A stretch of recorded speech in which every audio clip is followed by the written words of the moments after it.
আজ আপনাদেরকে এই ভিডিওতে দেখাবো প্রবাসীরা ঈদের নামাজের আগে কি খেয়ে ঈদের নামাজ পড়তে যায়, কোথায় নামাজ পড়ে, মাঠে না মসজিদে। এইটা আমরা আপনাদেরকে এ টু জেড এই ভিডিওতে তুলে ধরবো। শেষ পর্যন্ত ঈদের দিনে তারা কিভাবে আনন্দ করে সবকিছু এই ভিডিওতে তুলে ধরবো। শেষ পর্যন্ত ভিডিওটা সকলে দেখুন। হ্যালো বন্ধুরা, আসসালামু আলাইকুম। আশা করি সকলে ভালো আছেন। আজকে ঈদ উল ফিতর এবং 30 দিন রোজার পরে আমরা ঈদের দিনে ঈদের সকালে যেহেতু আমরা প্রবাসে থাকি, প্রবাসে থাকলে মার হাতের সেমাই খেয়ে ঈদের মাঠে যাওয়া হয় না, সেই জন্য আমরা নিজেরাই সেমাই তৈরি করছি, কিন্তু উটি তৈরি করতে পারি না। তারপরে আমরা নিজেরা মুড়ি দিয়ে এই সেমাই খেয়ে আমরা ঈদের নামাজ পড়তে যাব ইনশাল্লাহ। আমাদের ভিডিওতে আপনাদেরকে দেখাবো কিভাবে আমরা কোথায় নামাজ পড়ি, সবকিছু এ টু জেড আপনাদের এই ভিডিওতে তুলে ধরবো। এই তো আমরা ঈদের নামাজ পড়ার জন্য সরাসরি বের হয়েছি রাস্তাতে।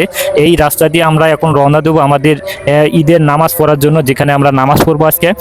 যেহেতু আমরা মালয়েশিয়ায় থাকি বা মালয়েশিয়ায় প্রবাসী, আপনারা এই ভিডিওতে দেখতে পারবেন আমরা কোথায় নামাজ পড়ি। আমরা এখন রওনা দিতেছি। আমাদের সামনে আমাদের সাইদ ভাই আছে, সে সহকারে আমরা এখন যাব ঈদের নামাজ পড়তে ইনশাল্লাহ।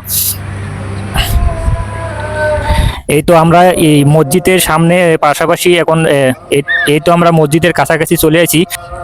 যেহেতু মালয়েশিয়াতে ঈদের নামাজ সব মসজিদে হয়, আমরা যেরকম বাংলাদেশে মাঠে নামাজ পড়ি সেটা এখানে হয় না। আমরা আজ 8 বছর আমরা এই মসজিদেই নামাজ পড়তেছি। এই যে শাহিদ ভাই আমাদের জন্য রওনা দিতেছে, শাহিদ ভাই অলরেডি রওনা দিচ্ছে মসজিদের নামাজ পড়ার জন্য বা ঈদের নামাজ পড়ার জন্য।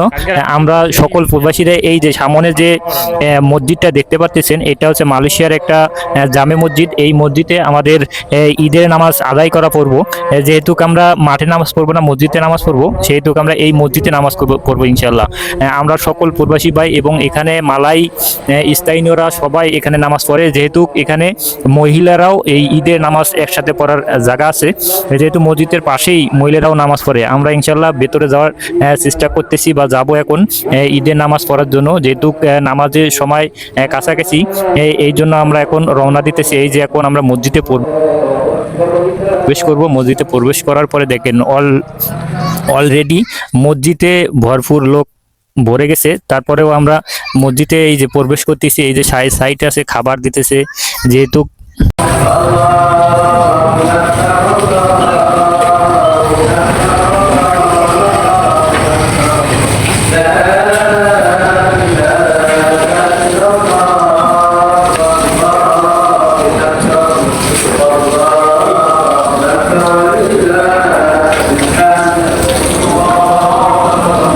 আলহামদুলিল্লাহ অবশেষে আমরা ঈদের নামাজ শেষ করলাম। নামাজ পড়ার পরে এই যে দেখেন এখানে স্থানীয়রা কি করে এক লাইনে সবাই দাঁড়ার পরে চারোপাশে তাদের সাথে হাত মিলামিলি করে এবং শেষ পর্যন্ত তারা কোলাকুলি করে। যেহেতু আমরা বাংলাদেশে যেরকম কোলাকুলি করি, এই যে দেখুন ভিতরে সবাই এখানেই হাতের সাথে হাত মিলিয়ে ওখানে তাদের ঈদের আনন্দ ভাগ করতেছে।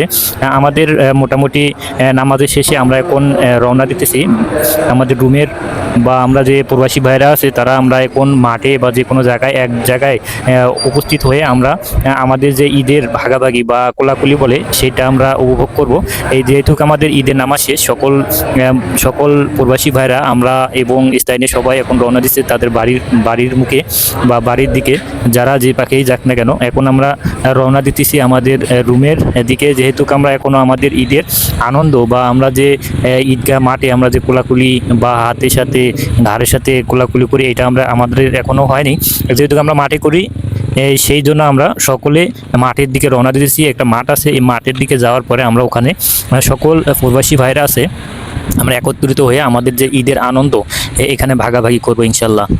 যেহেতু আমরা প্রবাস থাকি, প্রবাসে যতই ঈদের আনন্দ হোক না কেন, কিন্তু দেশের যে ঈদের আনন্দটা, এটা আমরা দেশে যেরকম ঈদের আনন্দ করতাম সেটা এখানে পাই না। তারপরেও আমরা যতটুকু পারি ইনশাল্লাহ এখানে আমাদের একে অপরের ঈদের আনন্দটা ভাগাভাগি করি। যেহেতু আমাদের এই তো আমরা ঈদের আনন্দ এখানে ভাগাভাগি করতেছি ইনশাল্লাহ।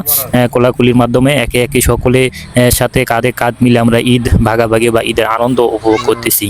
আপনারা হয়তোবা এই ভিডিওটা যে যেখান থেকে দেখেন না করো, অবশ্যই ভিডিওটা শেয়ার করে অপর মুসলমান ভাইকে দেখার সুযোগ করে দেন। আর যারা আমার চ্যানেলে নতুন অবশ্যই চ্যানেলটা সাবস্ক্রাইব করে পাশে থাকেন একটু।